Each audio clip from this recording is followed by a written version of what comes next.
The Weekly Harvest, an in-depth look at the Brandon Wheat Kings and the WHL. Washman trying to come up with it for Allison. Here's Allison right in front. He scores! Brandon Junior hockey fans, you've waited 2 decades for this. In the league's 50th anniversary, your Wheat Kings are the champions. And we are live. Welcome to another edition of the Weekly Harvest Podcast. My name is Chris Falko, Director of Game Day Operations, Community Relations with the Brandon Wheat Kings. He's Brandon Crowe, the voice of the Brandon Wheat Kings. Here, episode 22. And Crowe, we have ourselves a big episode tonight with a couple of local guys. Both took the WHL route to pro hockey, and excited to catch up with them. Joining us momentarily will be with Tanner Kaspick and with Travis Sanheim. Falko, you're getting ahead of yourself, or behind, because it's episode 23 today. Episode 23. Been doing this for 23 weeks now. And we've had some good guests, but I'm really excited about today. A couple of funny guys, a couple guys that kind of grew up very similar in age and had a very similar type path. So looking forward to chatting with these guys. First off, TK, how are you? Where are you right now? Good. I just got to Winnipeg tonight, staying at Patrick's place. I've got some ice in here this week, so I've been kind of in and out of the city, back and forth from Brandon and Winnipeg the last month here, but doing well, working on the golf game, and been in the gym and on the ice for the last couple of weeks now. So we have Travis, you you've been broadcasting live from Nolan Patrick's house right now. Yeah, exactly. No Patty here at the moment. He's still on the course, but maybe we can get him in here later. Travis, you were farming when I first texted you, helping out out near Elkhorn. What were you doing? What was your responsibility on the farm? Were you driving the tractor, doing hydrants? What were your responsibilities? Yeah, I was doing most of the planning, actually. I was seeding, so I did most of that. My brother and my dad were working throughout the day, so they'd come join up late afternoon and take over from there. But yeah, for the most part, I was doing most of the seeding, and something that I don't get to do very often, so I enjoyed it.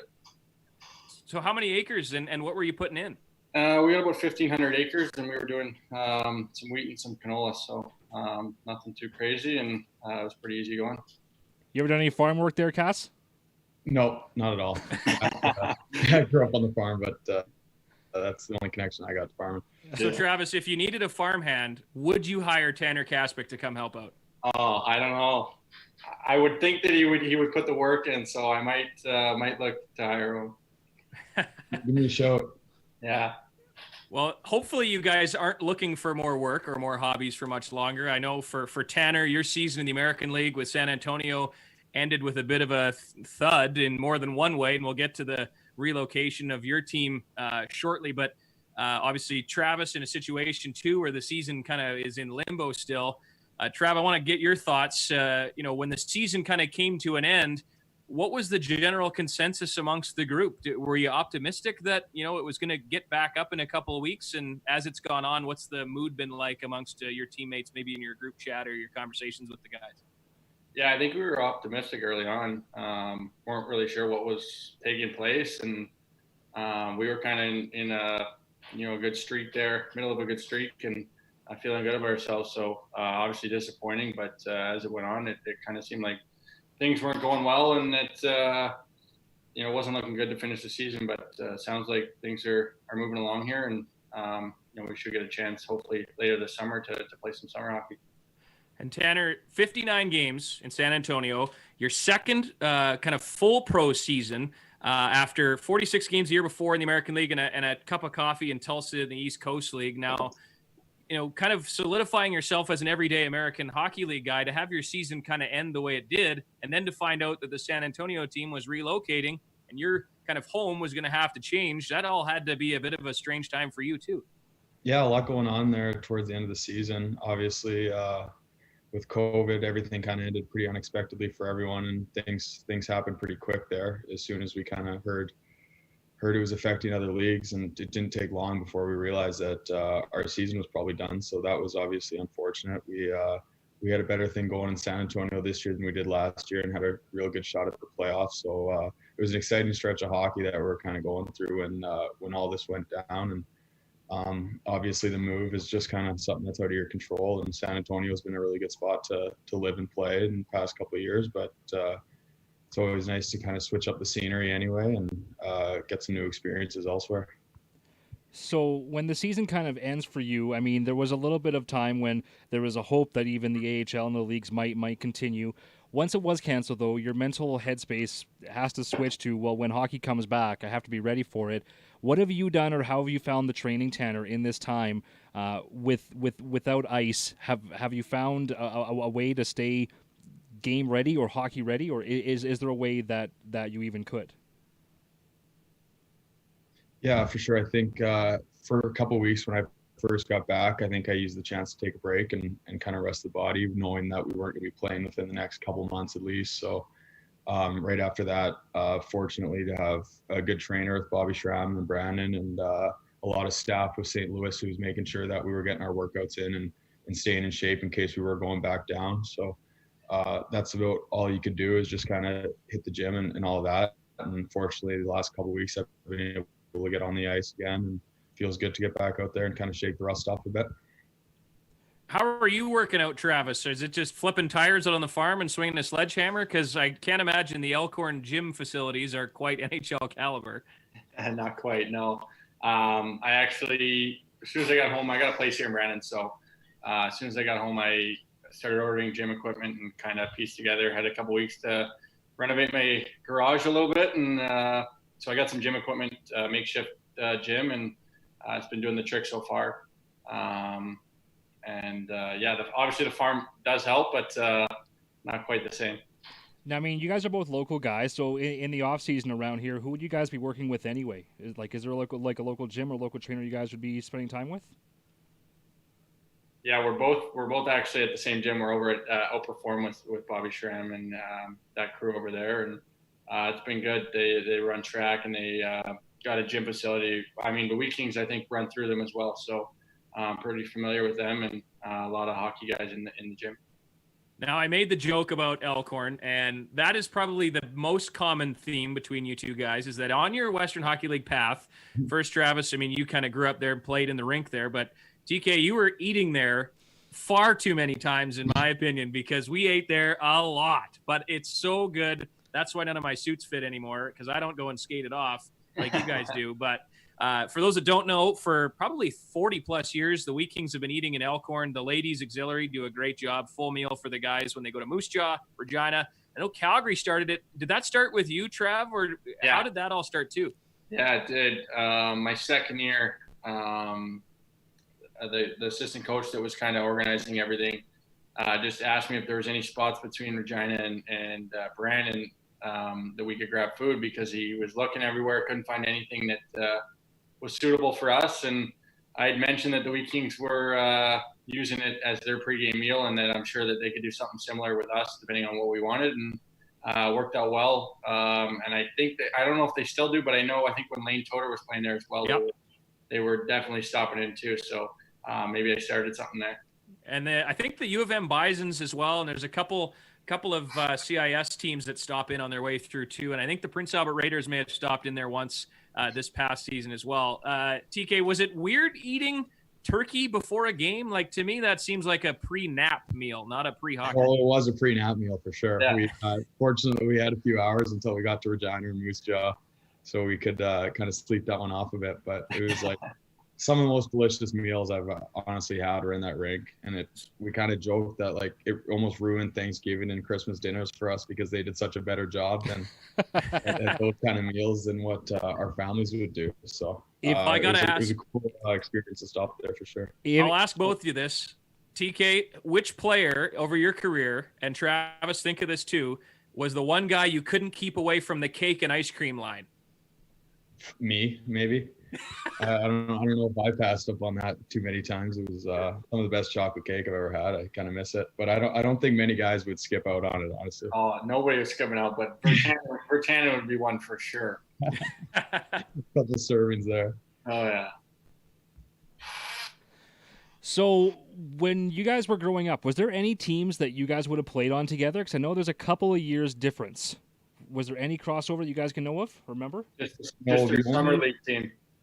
What's that? yeah, true. Summer league team. Big Packers. We won a couple of the best championships together, the West End Summer League here in the summer. So those have been good times. But then I think the only time playing together or against each other before that would have been my first year in midget when Trav was 16 playing with Yellowhead. And we had a pretty good rivalry of teams that year. Both teams were good and obviously very close to each other. So that was a fun time playing against them and the crew that they had over there.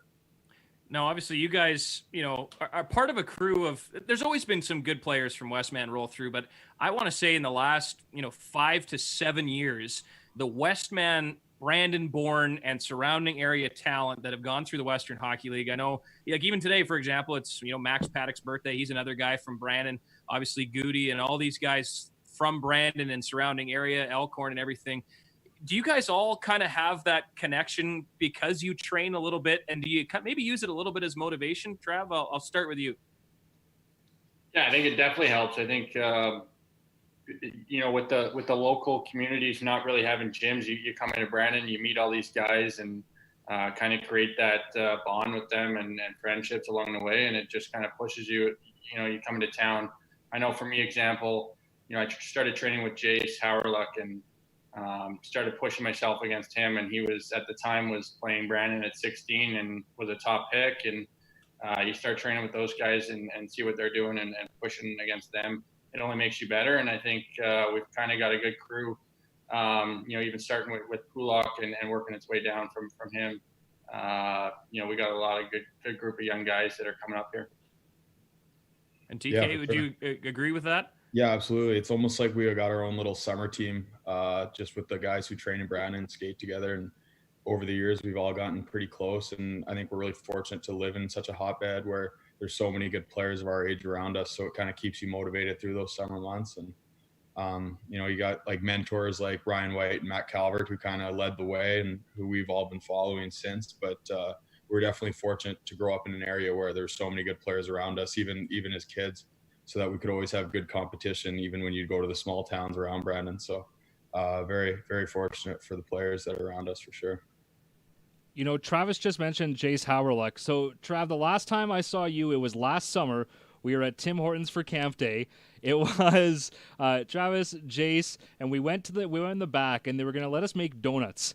And I think Jace made more of a mess than my 10-year-old did when he was trying to make one. It was, when you talk about like a kid at heart, I think that Jace comes to mind immediately. Oh yeah, I think he put too much jam in the donuts, and they were coming out. You take one bite and it was exploding everywhere. So not sure I'd be trusting him working there. Well, that reminds me, Trev, I helped out at summer hockey school with the Wheat Kings last year, and obviously I really am only out there just as a comedic effect. Parents think it's hilarious that the overweight, untalented radio guys out there on the ice with Travis Sanheim and Ryan Pulak. But the best part about Jace is that he didn't even need a stick, because he comes out there on the ice and just runs around with those 7 and 8 year olds. And if it wasn't for the size difference, you probably wouldn't know the difference. Oh yeah, he fits right in. Exactly. That's his character. I asked Marty Murray this last week. Obviously he grew up in Lyleton, which is kind of in the southwest corner of the province, but I think he said there's about 100 people there. Now, Travis, Elkhorn's official population as of today is 461. That might be a little bit generous and include the surrounding area, but do you think having the rink and, the little amount of people, but that much ice time, were you kids able to just, head down to the rink with your skates and kind of skate whenever you wanted, or how did that work for you? Yeah, for sure. For the most part, I guess, yeah. I remember school would end at 3:30.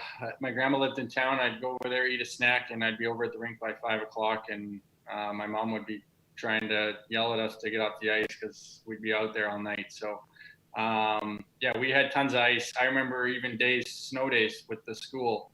School was canceled. The first phone call I made as soon as I found out school was canceled was to the person with the key and seeing if I could get on the ice, because I could drive I'd find a way to get to the rink and skate. So I was on the ice every day, and it helped being in such a small community. Our teams, we had 9-10 skaters, so I remember running 3D and not leaving the ice surface. So definitely how I became a good skater and being on the ice slots.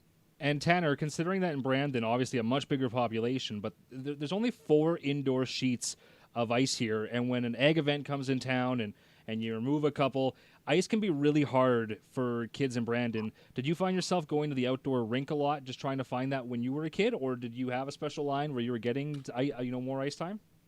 Yeah, actually, like growing up, we had a rink in our backyard, so that was big. That was just skate around with my dad and my brothers, and kind of as you get older, then we would go to the community outdoor rinks. But I was kind of fortunate to be part of an age group that was really competitive in hockey, and our teams would practice more often than other minor hockey teams, I assume. So ice was never too big of a problem for us, fortunately.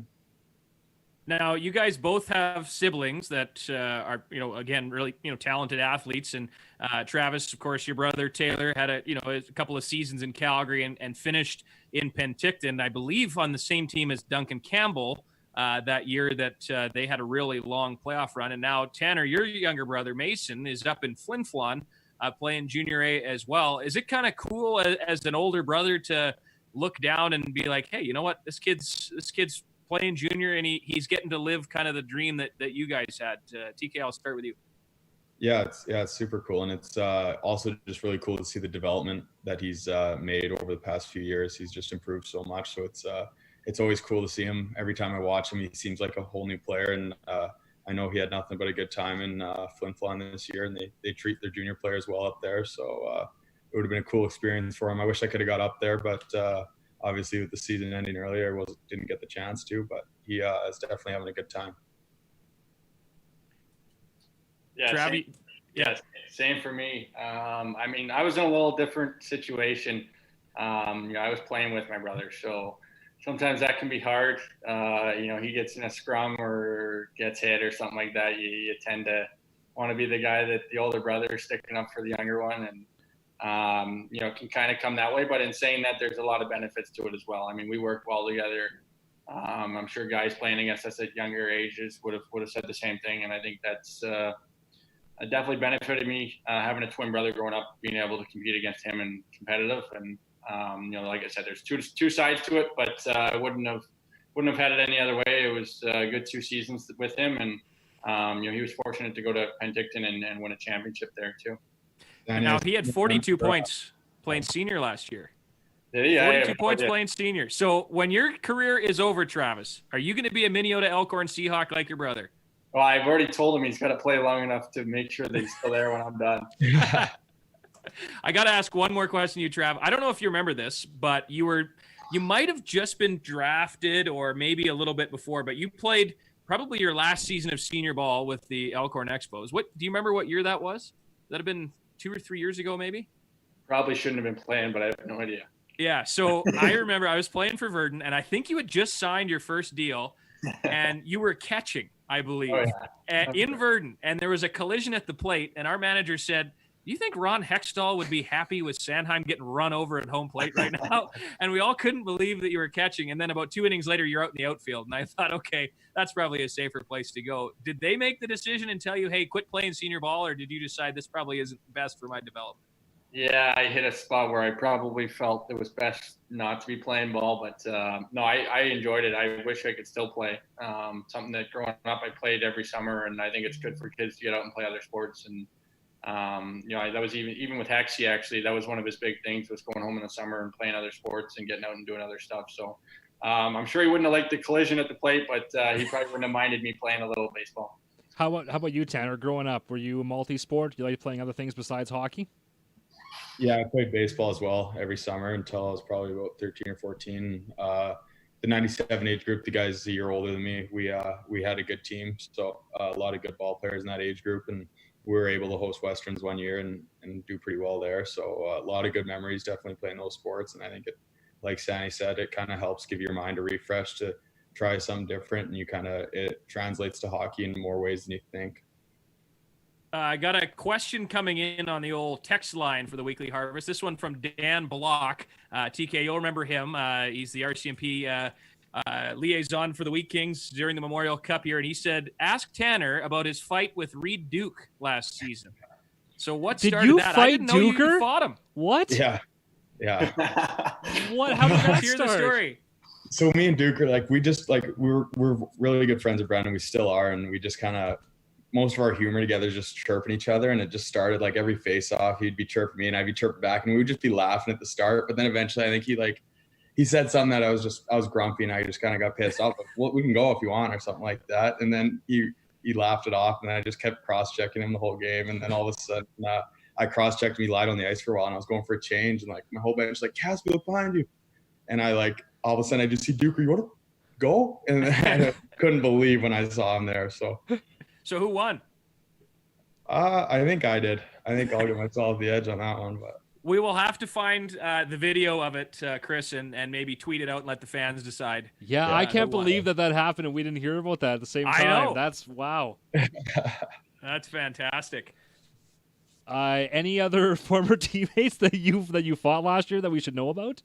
No, Duker. That was my only fight. That's the only pro fight. That's your only fight. It's your friend. Yeah. Oh, at least man. it's someone I know. Do you have a pro fight yet, Trav? I don't know. Nothing yet. I mean, I kind of had a little scrum last year, but it didn't count as a fight, so nothing yet. Speaking of mailbag, Chris, your kids' ball team had a question for Sandy, didn't they? So speaking of ball, I don't know about you guys, but I'm so used these days to not having plans that when things start getting scheduled, I'm just like, yeah, that'll work. Well, I realized that our first baseball practice with Jude's team that I coach is tonight. So I went there for the hellos, and then I left to come and do this. So I left it with the other parents to run the team practice. But before I left, I asked the kids, I was like, is there any questions you wanna ask these guys? And they actually had questions for both of you. But yeah, the most popular, and Travis, 3 kids could not wait to ask me to ask you what your thoughts are on Gritty. Probably the most talked about mascot in the entire league. Yeah, I mean, honestly, he's been awesome. I think a lot of us have gotten sick of asking or answering questions about him, but no, he's been great. I mean, it's so cool. He's so different, and honestly, he's so athletic. Actually, watching him out there and some of the stuff he does is insane. Even during the games, I remember the outdoor game. Looking up at the Jumbotron, there's 70,000 fans, and he's streaking down the middle of the football field, and I was dying laughing on the bench. Like, he was, some of the stuff is just crazy what they're coming up with, but no, it's been great for us and great for the city. It's so funny that as soon as the kids hear Philadelphia Flyers, that's their first thought now. It's Gritty, right? So, yeah, they've done a good job promoting him for sure. And Cass, the question that the kids wanted to know for you was they want to know about the championship year, because they said that when we're talking about where you went after, and they didn't want to talk about pro hockey. They're like, no, ask them what it was like to win a championship being a Brandon kid. So, I mean, for them, again, like, that's why they're big hopes, right? Local kids, they want to be a Wheat King one day. To get to bring a trophy to your home city for your hometown, just looking back on that a couple years later, what's that like? Yeah, it was special. Obviously, kind of grew up hardcore Wheat Kings fan. Family always had season tickets growing up, and always idolized all the players. And they were big role models for me growing up as a young hockey player. And just to be able to be drafted by Brandon was such a huge honor, and to be able to play for the team just kind of topped that. And fortunately, the first couple of years I was there, we just had such deep, good teams and just so many good players to learn from and play with. And winning that championship and knowing how much the city supports the team and knowing what a championship means for the town was just so special to be a part of. And the experience was unbelievable, just how the city got behind us and everything. And it's something none of us will ever forget. A question came in from Rob on Twitter, and he wants to know from both of you, because Travis, I imagine you came to a lot of Wheat King games. Who was your favorite Wheat King growing up? Well, mine was Tutu for sure. I remember watching him, and just, he could do it all. He was such a power forward. He'd lay a big hit, he'd fight, and yet he'd be the best player on the ice and score all the goals. So just entertaining to watch. And I remember that was definitely one. I think he even might have came out to Elkhorn one time, helped out at a practice and stuff like that. So that's stuff that kind of sticks with you, and you kind of remember those guys. Yeah, Tutu's pretty tough to top. I remember I used to bring a train whistle to the games when he was there, and I'd be blowing that thing every time he stepped on practice. And then after that, Tyler Coulter billeted Ryan Stone. I was childhood friends with Colts, so Stoner was a big influence on me and someone I really looked up to. And I liked his style of game as well. And then kind of in the later years, Calvert and Shen, watching them develop together and be a part of that Mem Cup team was that was cool to see. Now, here's a question both of you guys can answer, but from different perspectives. Now, I was talking to Mark Gregg, who is Ridley Gregg's father, who's a scout for the Philadelphia Flyers, and the topic just came up about Ivan Provorov and how much of a machine he is when it comes to his fitness, his health regime, his training regime, like military precision time training off season and everything like that. So I'll start with you, Travis. Have you seen that firsthand in Philadelphia? Like, are they trying to put a padlock on the gym door to keep him out of there? Or what's it like with Provorov and his work ethic in Philly? He's actually pretty good during the year. He does a lot of his training in the summers. It sounds like he does like 10-hour days in the summer. Like, it's crazy if you've ever listened to what he does. But no, during the season, he usually tries to rest and uses the summer as his where he gets all his strength and conditioning. And then during the season, tries to maintain because he's playing, 26 plus minutes a night. So, but definitely a machine. Even right now, I heard that he's putting in, 6-hour days back in, I think he was just outside Philly with his billets there in Wilkes-Barre, I think, or something like that for a while there. So definitely going to be a step ahead of a few of us when we get back. TK, What was he like as a teenager? Oh yeah. I mean, well, he was obviously like, no one kind of knew who we were getting when at that training camp. And we didn't hear that he was like a stud by any means. Like, I think Krim told us that apparently he fights. Like, that was one of the things about Provi. And then he gets there and we're like, this guy is a stud. Like, he's so good. And I just remember, like, we get off the bus at like 6 a.m. and he'd be negotiating with the coaches, like wanting to skate the next day. Like, he didn't want to take any days off the ice. He just always, like, not as much in the gym as he would be in the summer, but I just remember every day he wanted to be on the ice. Yeah, for sure. He'll even go out in tracksuit by himself on off days and go skate. It's unreal. Yeah. Can you guys think of any other player that has a more distinguishable skating style than Provi? And his arm, like he's got the That's arm up. the elbow up. That's what I mean. like we made the bobblehead. That was the one thing we're like, it's got to have that elbow up. It was the most distinctive thing. He was, since I've been with the team, my favorite player to watch, because when he would go down in the end, I bet you, TK, and you could back me up on this, the entire season, there probably wasn't more than you can count on one hand how many times he didn't get the puck past center line. He was a machine. Just every time he would find the pass, he would make the play. Just like a generational defenseman, I felt that once he hit pro, he was just going to keep growing and growing. I can only imagine how difficult it would be to play against him. Yeah, that's what I always thought. I just always thought he'd be the most frustrating defenseman possible to play against. Like, even in practice, if it's one-on-ones and it's against, like, he can backward skate as fast as anyone can forward skate, and his gap and his long stick, and he'd be just right against your face. Like, there was no get by him, and you wouldn't see anyone beat him. Like, he basically had half of the ice just reserved for him. Like, no one was getting around him on that side. So it was like just a horse of a D-man to have, and obviously such a big part of that championship team. And Travis, speaking of Philadelphia, we talked about Gritty, we talked about Provi, but of all the markets, and I don't like to think that I have a favorite team by any means. I kind of cheer for different guys that I like, and I like Philadelphia. I like their history. But is there a city, maybe other than Toronto, that is harder from a media perspective? Like, I feel like Philadelphia, especially if you're a goalie, the media is pretty hard on guys. Did you find that tough early on? Did you feel like the media was really hard to spin a positive early on? Yeah, for sure. I think, especially when things aren't going your way, you get in a little bit of a slump or in playing or in a losing streak. I mean, they're definitely hard on you. The fans are hard on you. They demand a winning team, and when things are going good, it's awesome. They're the best fans in the league, and yet they can be tough on you when things aren't. So, there's both sides to that, but this season they've been awesome. I mean, our home record's been incredible, and they're a big part of that. And it's obviously too bad if we go back with no fans. You don't get that support, but it's definitely been a great city to play in. I've really enjoyed it. I mean, it's been different. You go from Elkhorn to Calgary, it was a huge difference, and then you go from Calgary to Philly, it's even a bigger difference. So I've enjoyed it. I live right in Center City, and it's been a cool experience. Hey, Cass, Patty isn't back yet to answer that same question, is he? No, he's not. So, I mean, and speaking of like the other Wheat King connection, Travis, I mean, obviously, we're hoping for the best that, Nolan can return and play. I mean, as Wheat King fans, but, do you have any other history with Nolan? No, I met him at camp development camp right after he was drafted. So that was kind of my first introduction to him. I played against him. I think he chirped me every time we played him, and he wanted to fight me. So, I went up against him one-on-one in junior. So we had our battles, but no, we've become friends now, and he's been a great teammate. So I got another question from Matt. This is kind of a different question because both of you guys, your contracts are certainly different when it comes to the valuations and everything. But what was the first thing you bought when you put pen That's to one paper? way to put it, eh, Cass?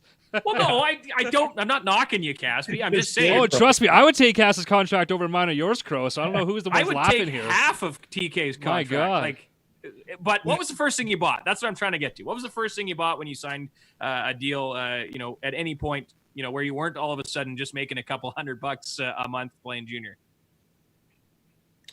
I can't personally remember the first thing I got. Started out with pretty little things, but about a year later, I eventually got a car. So that'd be my first kind of big purchase, I'd say. What'd you get? What are you riding in? Cavalier. Alfa Romeo Stelvio, just a little crossover type thing. But I've been enjoying it. So yeah, I'd say that'd be the biggest purchase for sure. It's a sick whip. He's got guys coming in to look at it every day. Yes. Do you guys know Sandy and I are neighbors? We Where are live you? a couple houses down. Yeah. Oh, really? Yeah.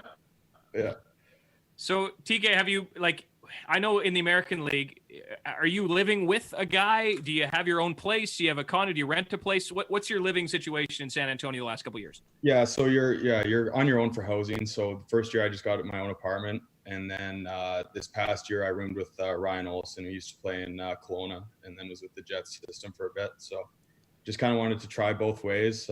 Both had their kind of advantages and disadvantages. So yeah, it's nice city to live in though, for sure. Was that like a huge shock to go from, well, of course, when you're here, you're living at home, and then for your stint in Victoria, you're with a billet. For you, all of a sudden now you're on your own and you're in a new country? Yeah, for sure. Like South Texas is a lot different than Brandon, Manitoba, for sure. So it was an adjustment period, but I was fortunate to have really good teammates and older guys that have been through the pro system for a number of years that could kind of use as guidance. And Travis, do you remember, when the Philadelphia Flyers management kind of told you, hey, you can get a place here because you're sticking around, and what was that like for you? Yeah, it was an off day, and this was my first year. It was an off day, and I decided to go to a mall, and the big mall around Philly was like an hour drive. So I drove an hour, just parked my car in the parking lot. Hextall texted me, said, Are you around? Do you want to come? Can you come in and meet with me? So I drove an hour back. I was like, yeah, I'll be right there. I told him I was at a different mall. Told him I'd be right there. I went in there. He gave me the letter and told me I could get a place. Went back to the mall and bought a few extra things. Nice. So summer-wise, I know that you guys all get together and kind of. I know the summer's a little bit different, but have you and the kind of group of guys, whether it be Patty or other local guys from around, have you guys gotten together and played a little golf or had any sort of kind of social distant gatherings, barbecues, campfires, that sort of thing to try and break up the monotony of this whole COVID thing? Got a couple golf matches.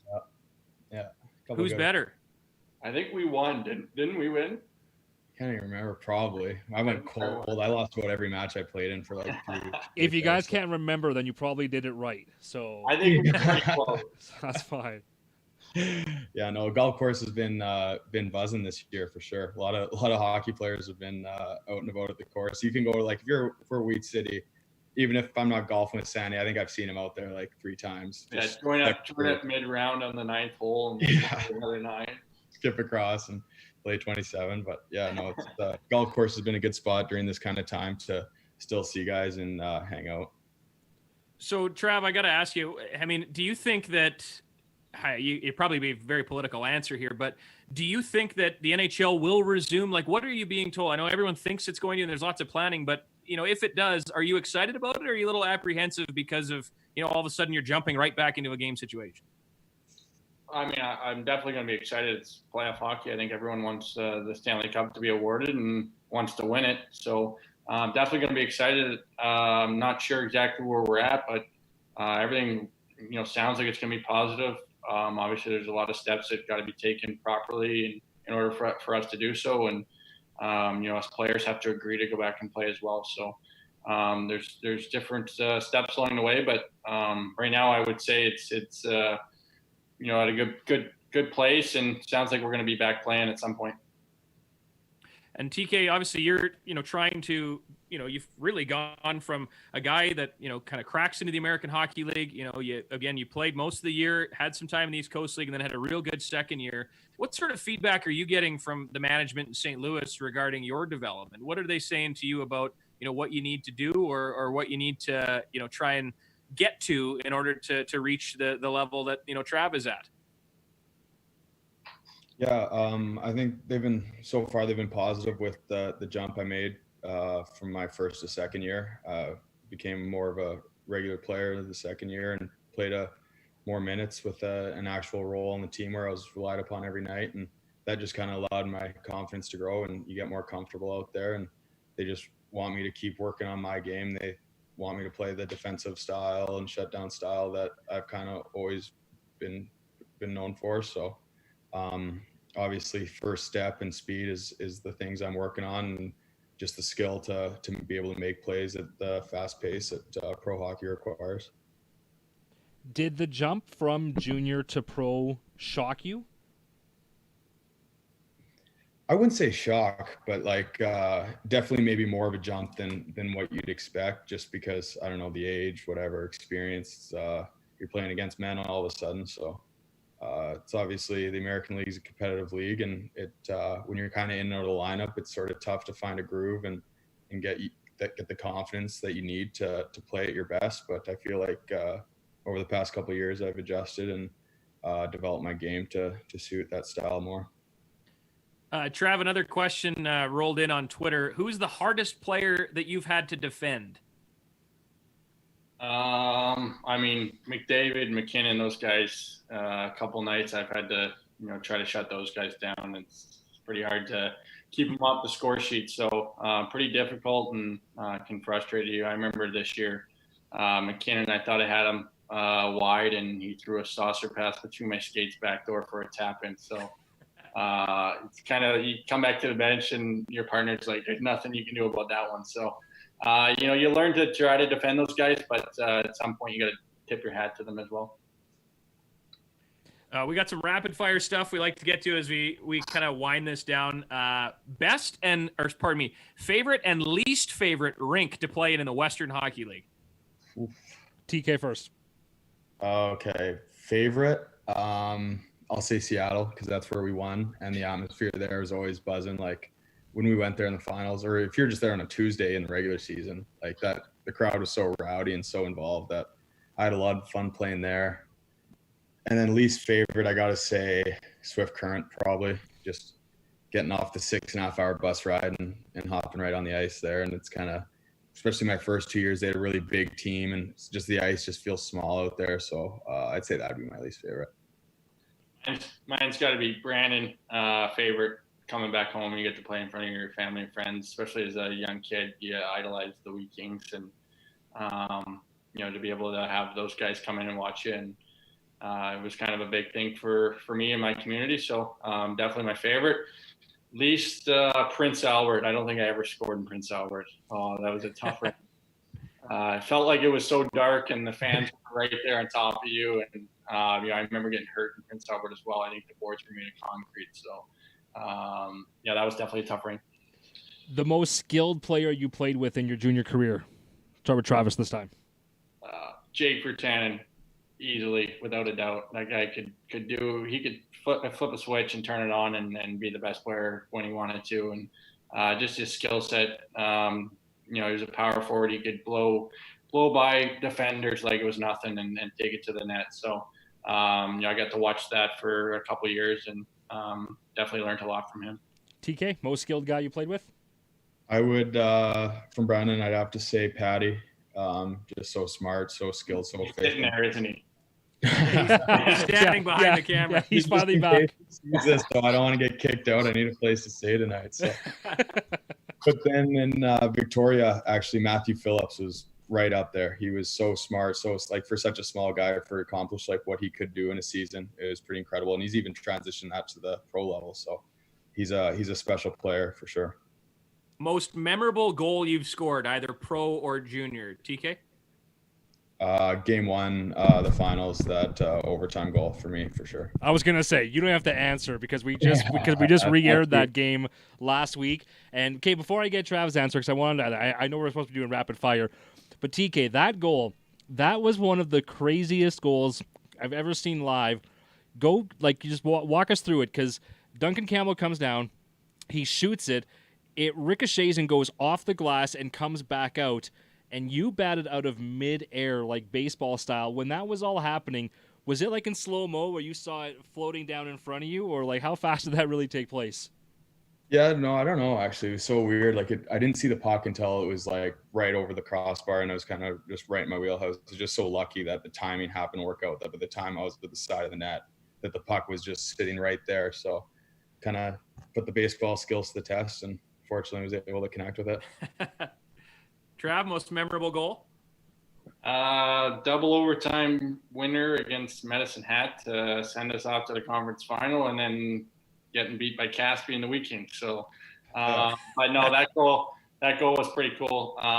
We had a tough battle with Medicine Hat, and double overtime. I think I played like 45 minutes that night, so I was gassed. The shots, I think, were 50 something to, I don't know. There was like over 100 shots. And it was just a face-off play, won it back, and I just snapped it from the wall, and it just went right through the screen short side. So that was pretty memorable. But scoring your first NHL goal, it's right there with it. Hardest goalie to score on, whether he was on your own team at practice or opponent, and this can be junior or pro. Trav? Oh, tough one. I don't know. I mean, nowadays at the NHL level, it seems like every goalie is tough to score on. But probably Hartsey, I guess. Hartsey's pretty good. He's going to be a really sick goalie here coming up, and I'm excited to see what he's going to do in the coming years. And I get to shoot on him lots after practice, and he's pretty tough to score on. Yeah, Carter Hart's definitely up there for sure. I remember Hockey Canada camps or something growing up. He wasn't like the most intimidating goalie to come down on, but you could never score somehow. Like he would just find a way to stop absolutely everything. So he was definitely up there. And then last year, the first half of the season with playing with Binnington, when he would turn it on in practice, he was pretty automatic and pretty quick. So he would be right there as well. This one I'm curious about. Oh, go ahead, Chris. No, I was going to say, so on mine, if you guys were going to start a team tomorrow, who would be your pick first overall? Oh, McDavid, easily. Yeah, McDavid for me as well. This one I'm very curious about from a Tanner Kaspick perspective, because I got to spend a couple of years riding the bus with you, and I always appreciated your honesty and your humor. So who was your least favorite roommate on the road as a Brandon Wheat King? I really want to know.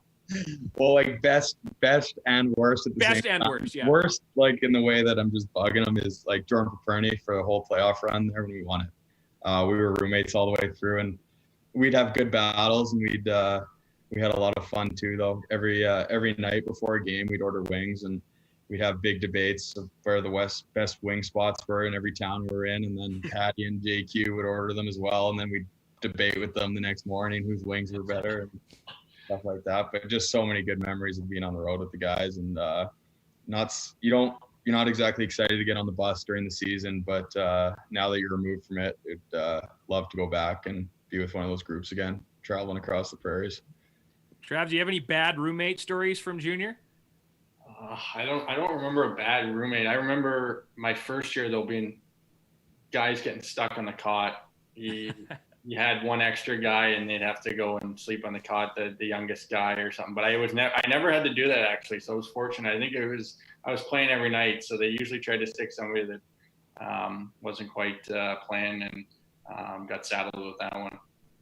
My first roommates, and when I got called up when I was 15, I was with Rene Hunter and Eric Roy, and I was on the cot obviously. And I walk into the hotel room before, like I don't even know how they got up there before me. And there's about 2 massive bags of chips and scratch lotto tickets all over the It's like, I was just like, where am I right now? What is going on? But that was a memorable roommate experience for sure. Now, this question is coming from me personally. I was listening to the latest episode of Spit and Chicklets this morning as I was walking the dog, and they were talking about, with Patrick Marleau, about how much he had to pay at his rookie dinner with San Jose, and his meal was only like $1,500, which maybe in 1987 or whatever year it was might have been a lot of money. But Trav, if you're willing and are okay with telling us, what was the rookie dinner bill for you? Where was I? Mine was in Vancouver. We had 4 or 5 rookies, I guess, but I think I paid $7,000, $7,500 Holy. easily. I think at one point there was shots that were $250 that Voracek kept saddling on the bill. So that tallied up pretty quickly. There was one that was like $10,000 on the bill. So, but yeah, it adds up pretty quickly. You do it once, and you know what, you enjoy doing it because it's such a good time, and you just take it all in. That's what the older guys do. Is fair to say is, after doing it once, you're going to get to experience it with, getting a free dinner for the rest of your career. So you enjoy it. It sucks coming out of your account because at that point you don't really have a ton of money. So not like the others anyways. So that was tough, but no, I enjoyed it. Did they do anything to you like that, TK, in the American Hockey League? Yeah, we would just do $1,000 a rookie flat rate, and then we'd have that seems like a hell of a deal. Yeah, steal compared to what Sandog's doing. But I imagine you'd have paid the extra $6,500 just to be in the show. Yeah, I'm sure the caliber of dinner was a little different as well. So. Yeah, one's at a Cheesecake Factory and the other one's at a real nice high-end restaurant in Vancouver. Chris, you got any more rapid fire stuff? That's it for rapid fire that I had. I got nothing else here, fellas. So we'll kind of wrap things up. I'm going to ask both of you, what's the plan now for the rest of the summer? I know both of you are a little different. TK, your season, or are you maybe looking at, getting back on the ice playing some Dub S if they have it, or I guess it wouldn't be winter, it'd be summer if they have it. And Trav, what are you doing here to kill time here in the next couple of months before this gets rolling again? Yeah, just skating twice a week right now in Winnipeg with Patrick and a couple other pro guys in Winnipeg, and been working out in Brandon just back and forth. So that's about it for the hockey part of things, and then golfing pretty much with the free time. Heading up to Clear Lake on weekends when I get the chance, and we got a cabin up there, so that's a place where I really like to spend my summers. So.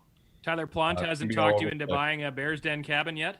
Oh, he's tried. Yeah, he's tried multiple times. Trav, has he sucked you in yet? Yeah, his neighbor. Then he can let me know how it is first. We shouldn't be advertising for the Bears Den because that's just going to feed Tyler's ego that he's sold it to you guys. Don't let him suck you in, TK. No, I don't. Because then you got to live next to the guy and he will never leave you alone. Trav, what's your plan here moving forward? Well, I got about a couple more weeks left. My plan is to head to Philly early July. It sounds like July 10th is going to be when camp starts. So trying to plan towards that. Obviously, we don't know for certain, but that's the plan right now. So training right now and trying to catch up with family and friends the last couple weekends here with the hopes that we're heading back here in a couple weeks. Anytime at Silver Beach planned? No, Clear Lake. I got the Bears Den. Wow. Yeah, but you can't have nearly as much fun than you can at Silver Beach. This little lake, Crowe, you can have all the fun in the world on that I know that Taylor, Travis's brother, likes to frequent with Tessa there. It's a whole lot of fun. At Clear Lake, there's just too many rules. Is he promoting Silver Beach right now? Yeah. Does Tyler have shares there? Is he selling cabins there too? Or something? What's going on? Well, guys, thanks a lot for coming on tonight and doing this. We really do appreciate it. Yeah, thanks for having us. Appreciate it. Good seeing you guys. And I love that you guys are neighbors, and yet somehow we got you in Winnipeg this time, Cass. Yeah, I know. We could have just buddied up at the same place, I guess. Jumped on the couch with. Yeah, that would have been easier. Yeah. Say hi to Patty for us. I'm sure he's back, but just didn't want to come on the podcast. No, he's honestly not. But if he was, he'd probably. I doubt he'd be in here anyway. But. he would have avoided it like the plague. Probably mad about his golf game right now. Yeah. Every time Every time I came near him with a microphone, he found every excuse to get out of the way and not do the interview. All right. Yeah. Thanks a lot here, guys. All right, guys. See ya. Yeah, take care. There goes Trav. And there goes Cass. All right. Well, that was great. Another week in the books. Boy, you can tell all these guys are buddies, eh? Like, they've all grown up playing with each other, against each other, summer hockey training. Of course, they both mentioned Bobby Schramm. These guys are a pretty tight-knit group, and that's why when I said, we're going to get Travis, I said, I got to get TK too, because I've seen the way they interact at hockey school, and these guys are buddies right from first things first. They're buddies, and they're hockey guys too. So well, and you can definitely tell. And I mean, like, we try to bring down the whole facade of it being like a broadcast and a podcast, and try to get them just to talk and open up and get into some stories. And yeah, you could tell that there's definitely some history there. And but the fact they live 2 doors down and they golf together all the time, that makes perfect sense. So. No, that was really good. Really appreciate those guys coming on board. So next Monday, you want to tell everybody who's going to be joining us? Yes, but I got a couple of news things I want to get to before I get to that. Big news today, both from Kelly McCrimmon's office and former Wheat King Ryan Reeves, a 2-year extension with Vegas, $1.75 million. Did you see the video he put out today, Chris? Not only did I see the video, but I took screenshots and I actually sent it to Krim, like just some of the comments. This is so amazing for the Las Vegas fan base. One, that video, Ryan shows off so much character. He's a marketing guy's dream. Like, the fans love him. He's such a great guy. But yeah, talk about a character. Hilarious video. But all the comments, like, you want to talk about positivity right now. People looking forward to it. Ryan Reeves being a Golden Knight, that's like the... And I'm so glad, because there's no other team that I think right now could really... just host, I guess is the word, like host a personality like that, or properly put him on display. Perfect fit. It's so good. He's such a good fit there. So no, very, very excited that Ryan Reeves will be sticking around as a Golden Knight fan. A couple of other WHL news. First off, from last week. Now, I'm a big logo and uniform guy. I love the history of logos, history of uniforms, the design process. Prince Albert coming out with their 50th anniversary logo. You can check that out at WHL.ca. But the cool thing I find about that logo is that it was designed by a local kid, Brooks Freeman from Verdun, right here where I'm recording this episode from. He's also done a ton of jerseys in the MJ. He's done a couple of Western League jerseys and logos as well, East Coast League and American League stuff too. So tip of the cap to local product Brooks Freeman for designing the PA Raiders 50th anniversary logo. A couple of other things from the dub. Don Knockbauer, a longtime coach, is off to Switzerland. Is going to coach SC Bern whenever the European season gets going again. Of course, he was last in the dub in 2016 as the head coach of Spokane before joining LA with current Wheat King coach Dave Lowry. And what else did I have? I had one more thing to talk about. My hat tonight, the Winnipeg Goldeyes. I know it's not hockey, but I have a soft spot for the Goldeyes. I spent the 2009 season with them, and they're really run by great people. Unfortunately, though, for baseball fans in Manitoba, the Goldeyes are officially moving to a hub city in Fargo. They will open the season, though, on July 3rd. So much like the NHL is going to hub cities, the Goldeyes are moving out of Winnipeg. But we want to say that is just tough news. There's nothing better for a baseball fan than to roll down to Shaw Park on a nice Saturday afternoon, have a couple of Fort Garry Brewing beers, and watch some summer ball. So tough news out of Winnipeg, but we know Andrew Collier and the rest of that crew are going to pull through it. And just like every good Manitoba team, they're run by great people. So hopefully for the fans, they'll be able to see the Goldeyes back in action next summer. And I mean, just like we had to go through locally, of course, here, a much smaller scale, but with the Whiskey Jacks, the exact same thing in terms of the Goldeyes, when you're the sole Canadian team in a U.S.-based league, with the border being closed, you just kind of knew that writing was on the wall, because that's not going to be happening for this summer at least. But yeah, it's definitely disappointing. I'll tell you what wasn't disappointing, though, is the fact that the local baseball, the fact that it started up, and Crowe, I have been coaching my kids' baseball now for 6 years, sixth season. For the first time in 6 years, we got blue, and we're the Blue Jays. So nice. My email went out to the parents. I said, forget the millionaires, forget the MLB. those Blue Jays don't have to play. The Brandon Pee Wee Blue Jays, they're the team that's going to be playing the summer ball this year. So whatever, as long as we got local ball, as long as the kids are playing, then that's how I'm going to spend most of my energy for baseball this summer. Yeah, I love it. I mean, I retired from the Southwest Ball League after a couple of years. It just got too busy moving out here to the farm, so I had to hang it up. They haven't retired my jersey yet here in Verdon. In fact, I quickly retired and they just handed it to the next guy, so there was really no sentiment there. They didn't wait. There's like at least in the Wheat Kings, when a guy leaves, you wait a year. We hold their number for a year as a sign of respect. That did not happen with you. Not with the Verdon Oilers. No, my jersey might have still been wet from sweat when they handed it to the next guy. But I was at the golf course earlier today and I ran into the guys and they've somehow wrote me in.